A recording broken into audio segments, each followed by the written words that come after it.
Well, hey everybody, just got done organizing the shop this weekend, moved it all around so I could start this restoration on this 64 Alaskan camper. Seems like I'm always rearranging this shop to suit the needs of whatever project I'm on. One thing that I've found that works really well is to keep things on wheels. Like my camper over here is on wheels. I went ahead and made a 4x8 platform with just some ordinary casters on the bottom of it, and I've been able to move that thing all around the garage constantly. When you work in a small shop, you kind of need to be flexible. So there's certain machines like my table saw here and my jointer that need to be stationary, but that's not to say I haven't moved those things all around. I just recently acquired this 10-inch Grizzly 3 horsepower unisaw. It's really nice. I'm really happy about it. And I plan on using this thing till probably the day I die. So, give you a different shot. Here's the camper again. There'll be a lot more pictures and progress photos about this in the days to come. So here's my little area I created for my hardware section. I have tons of hardware, especially in these little containers right there up against the wall that hold all my screws and just stuff I've probably been collecting since I was a kid. You just never know what you're going to use it for, and it doesn't take up that much space. Those little containers are great. And I've got these containers that I used to use in my old work van, and they work great for holding all kinds of things like drill bits, Allen wrenches. Seems like I have a million Allen wrenches that come up with clamp rack. Here's my 14-inch bandsaw. I love that thing. I couldn't have built my last trailer and the one before that without it, and I'll certainly use it on this camper and lots of other trailers. Here's my workbench, my first one I built. Real one, actually, instead of a 2x4 one. This is made out of recycled bleacher boards from an old high school bleacher setup that they tore down. It's clear fir, and it's even came with gum on the bottom. So yeah, it's beefy, solid. I think the top is like 2.5 inches thick. It's got a nice pony bench clamp, bench vise on it, and I've got lots of little drawers here for my hand tools, my chisels and planes and whatnot. And over here I've got my wood rack and just whatever cutoffs I seem to acquire. I try to save them much as I can. You can't save everything, so you need to constantly clean it out too. There's my 10-inch Hitachi sliding miter saw that I pretty much picked up for free and put about $70 worth of parts into it. It works excellent. It does take up quite a bit of space though, as far as the depth. This is one of those tools that's hard to make fit in a small garage. My garage is about 24 by 24 plus, so you just learn to make it work. Here I've got my junk stuff, and but these two machines here, I'm going to show you. This table saw and this joiner, I will be hooking them back up to this dust collector, because this is an essential item that I found that if you want a clean shop, you got to have your big machines on a dust collector.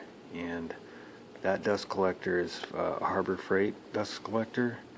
I think I paid like $150 after sale and then coupon, and I mean it's good. I mean, I would recommend buying that if you don't want to spend $400 on a dust collector. I mean, I certainly couldn't do that, but so I just bought the next best thing, and it works just fine.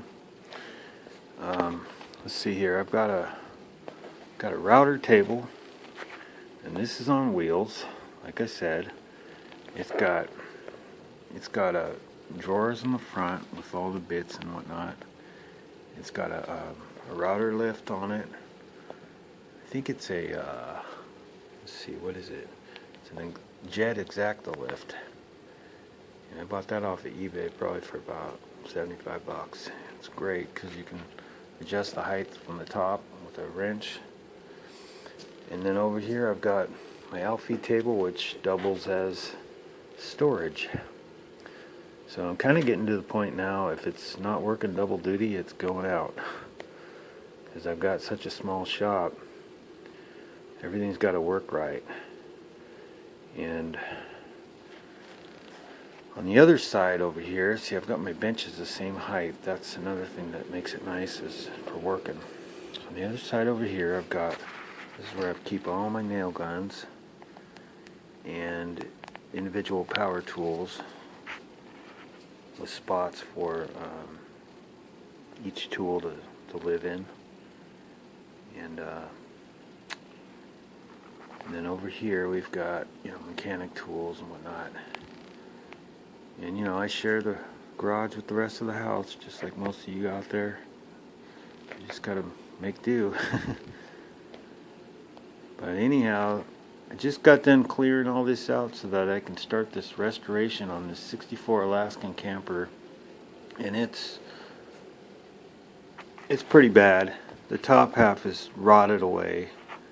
And I'm really shocked because these things are known to be very durable and stout. Well, as I got to working on it, I noticed they built it out of particle board on the top part. Pretty shabby. I will say this though, I know these things were built in multiple locations, and each manufacturer of them had their so-called quality control, and it looks like somebody cut a lot of corners. So it is what it is. Paid $150 for it, and price was right, and I got the know-how, so I'll just go ahead and just start working it, and when it's done, it's going to be beautiful. I'll be able to take this thing off-road, take it out in the boonies and dry camp, and it's what they call a non-cab over, an NCO, and it's 8 foot, 8 feet wide, and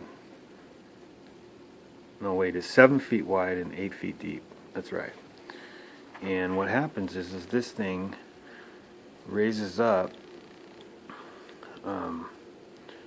hydraulically, and when you're driving, you've got it raised all the way down, and it's almost about the height of my cab in my truck, so it's pretty awesome.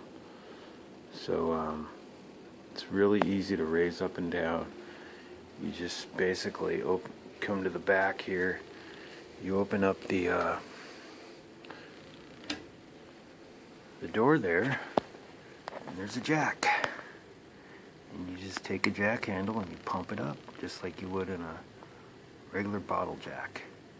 And the way it works is there's 4 cylinders on each corner, 1, 2, and then 2 back behind me, and that has hydraulic lines running from the jack to those, and it all is supposed to be working together.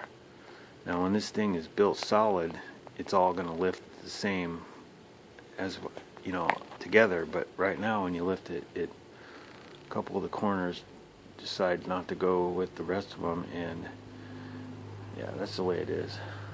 But it's all going to be solid when it's all done.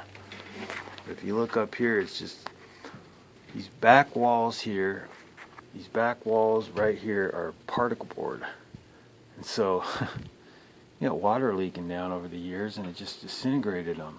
and then all the framing sits on top of the particle board, and it gets like that, and you can shake them. I mean, you can just shake it. Look at that. It's just flopping in the wind. I mean, it's just totally rotted. So the outside skin is aluminum, so that's never going to go bad. So as long as I got that, I can rebuild all this framework. And the inside has got a stove, it's got a sink, it's got a ice box, it's got a furnace, it's got seats that go here. I mean, the thing was basically complete. So that's a bonus, because you can just take that and add to it. So you don't have to go looking for a bunch of parts and whatnot. It's got like a little 10-gallon water tank or something back here. I don't exactly know what the heck that is, but it's there. It's plastic, so it's not going to rust away. So I'll use that, and when I'm dry camping, these things are meant to be able to hook up to city water and regular electric, but I don't really think I'm going to use it for that, so I'm not really going to pay that much attention to adding all that junk onto it. I want to get out where nobody's at and just relax, you know, or listen to the sounds of nature and just watch and learn and just hit the road. I want to. Itching. Got them itchies. So anyway, gypsy shakes is what my mom always called them. So yep, that's her. She's all there. This was the 110 plug-in. Wow. Rusted away. No ground or nothing. So I'll be fixing that. I'll be adding all that stuff. I probably will. This is the part here where you hook up to the cab. So the back here is the part that goes up to the cab. Well, I think what they had was they had a plug-in that went into your vehicle and you plugged it in here. I'm going to use my receiver 4-pin wire setup in the back to hook up power to this 12 volts. So I will probably end up adding an outlet in here somewhere that I can plug right into the back there. So I will probably do some kind of patch over this section to make it look not so bad. But it's going to need new running lights. The running lights were really shot. I mean, just water leaking in them for years. But you can get those for about $15 a pop. So I need 4 of them. The fan's good. It's just your basic fan. It's got to straighten out the metal. I mean, this metal's good. It doesn't go bad. When you take it off, it's real soft. You're going to end up having to re-straighten it all out, but that's not a big deal. It's what bodywork tools are for, and a good piece of steel. So I plan on reframing all this with new wood, not using a single piece of this wood, because when it starts getting moldy, it's hard to get rid of that stink unless you coated it with maybe shellac or something. But 2x4s and 2x2s are cheap. I'm going to get rid of all this stuff. I'm going to do a birch plywood interior. I'm going to use 1/8 inch on the ceiling. This 1/8 inch bends real good. And I will insulate it very good. This thing is minimal insulation. I will rebuild all the windows, taking them all apart, and new seals and cleaning and everything like that. And I will be rebuilding, probably reskinning the cabinets and new doors and drawers. And of course, we got this lovely phony Berber carpet vinyl flooring. This will go bye-bye too, and I'll do some kind of I don't know, vinyl tiles or something that looks correct for the period I'm going for. Probably new 12-volt lighting inside, LED of course. Thinking about doing a battery setup, just something that runs to the car battery, and that's why I need to have the 12-volt plug in the back here hooking up to the receiver 4-pin hitch there, 4-pin wire setup. So and the sink is a pump action hand pump for the faucet, which is great because once again you don't need to rely on that much dry camping. So yeah, I'm going to be putting this on the back of my F-150, and it's going to just sit out on the tailgate, have the tailgate open. I mean, this thing weighs a ton right now, I guarantee it, because of this particle board. Once I change it out to just 3/4 plywood, ACX plywood, it's going to lighten it up big time. But I feel like my truck can handle it. I'm not real worried about it. I'm thinking this thing's probably going to weigh in about 1,300 pounds, and I should be having no problem. I've got it home no problem, and it barely even made a dent in the thing. So anyway, that's all I'm going to do right now. I'll keep everyone updated soon. Thanks a lot, and have a great day. Bye.